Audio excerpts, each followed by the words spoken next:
তো আসসালামু আলাইকুম, কি অবস্থা সকলের? আশা করি ভালো আছেন। তো আজকে আমি একটা জিনিস দেখাইতে আসছি। তো জিনিসটা হলো ব্যবসা বাণিজ্য, ইনভেস্ট, স্টক, এগুলোর মানে মানি গ্রোয়িং যেটা বলে আর কি, মাল্টিপাল করা। তো একটা জিনিস আমার খুব খারাপ লাগে, মানে আমাদের এলাকায় হোক বা বাংলাদেশের অনেক জায়গায় লোকেরা কি করে, তারা 4-5 বছর প্রবাসে থাকে বা 10 বছর 12 বছর, অনেকে 15 বছরও থাকে। তো তারা থাকে, তারা বেস্ট একটা অ্যামাউন্ট যেমন 20 লাখ 30 লাখ টাকা কী করে আর্নিং করে। হ্যাঁ ঠিক আছে, আর্নিং করে, তাদের অনেক কষ্টের পরিশ্রমের টাকা। কিন্তু আমার মতে কী করে তারা টাকাটা আর্নিং করে ব্যাংকে জমা রাখে, কিন্তু আমার মতে এটা ঠিক না। কারণ জীবনে রিস্ক হালকা নিতে হবে, রিস্ক ছাড়া জীবন মজা নাই। তো একটু দেখাই, আমি জাস্ট বলতে গেলে আপনাকে বললে তো আর বুঝবেন না, তাই না? তো এই যে জাস্ট আমি এখান থেকে দেখাইতেছি বাসে।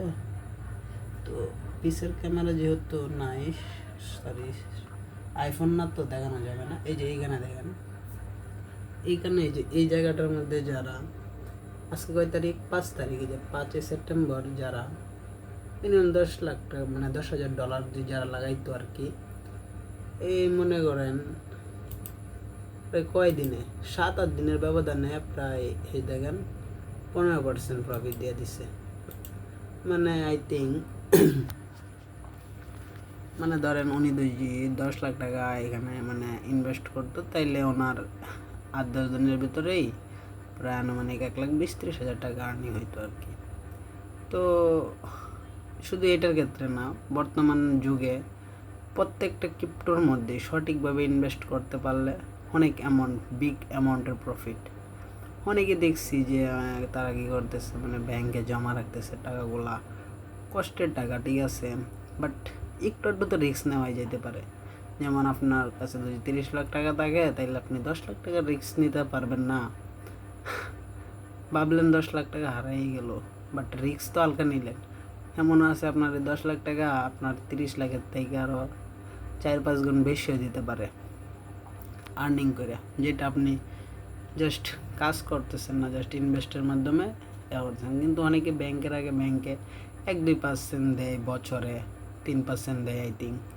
তো এটা আমি এটা বলতেছি না যে আপনাকে শুধু ক্রিপ্টোর মধ্যে বা এর মধ্যে ইনভেস্ট করতে হবে। আপনি যে স্টক মার্কেটে ইনভেস্ট করতে পারেন, ব্যবসা বাণিজ্যে ইনভেস্ট করতে পারেন, সরকারি বন্ড আছে অনেকগুলো, ওইগুলো ক্রয় করতে পারেন। মাস্ট বি চাইলে যে রিয়েল এস্টেট আছে, বিজনেসগুলো যেগুলো রাস্তার আশেপাশে জমি জায়গা জমি, এগুলো কিন্তু অনেকে করে, ঠিক আছে, কিন্তু তারপরেও আপনি শুধু অনেকে আমি দেখছি যে তারা ব্যাংকে টাকা জমায়, বাট ব্যাংকে টাকাটা জমানো একদম মানে আপনার টাকার মূল্যটা শুধু শুধু কমাইতেছেন। তো এটা একটা ভালো, আমি আমার মতে এটা একটা আইডিয়া আমি দিলাম, কারণ আমার আমি দেখতেছি তো অনেকে মানে আধুনিক বিশ্বের মধ্যে অন্যান্য দেশের মধ্যে যেরকম তারা, মানে আমাদের দেশে তো 1-2 লাখ ডলার তো অনেক টাফ, অনেক টাফ। মনে মনে 100%-এর মধ্যে 0.012%-এই মানে 1-2 কোটি টাকা 3 কোটি টাকা কামাইতে পারে আর কি বাংলাদেশের মধ্যে।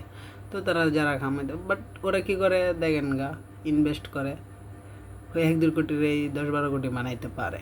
হ্যাঁ ঠিক আছে, ইনভেস্টের মধ্যে রিস্ক আছে, বাট আপনি যদি একটু রিস্ক ক্যাপাসিটি কম করে, যারা জানে এগুলো সম্পর্কে, তাদের কাছ থেকে পরামর্শ নিয়ে করতে পারেন, ঠিক আছে।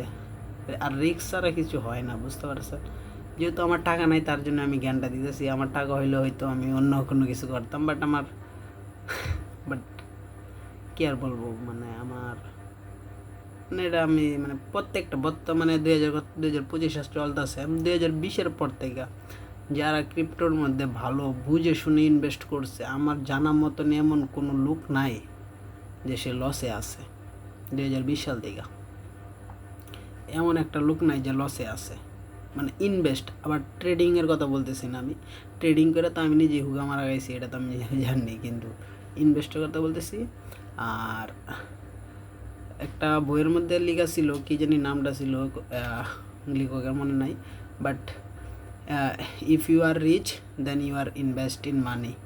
মানে তুমি যদি বড়লোক হতে চাও তাহলে তোমার মানিকে ইনভেস্ট করো, জাস্ট এতটুকুই।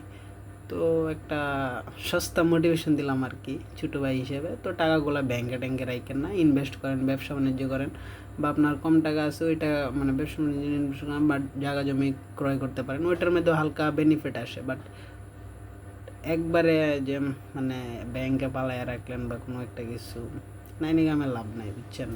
শুধু শুধু টাকার মান আরও কমাইতেছেন। আপনি 10 বছর পরে ওই 30 লাখ টাকায় ধরেন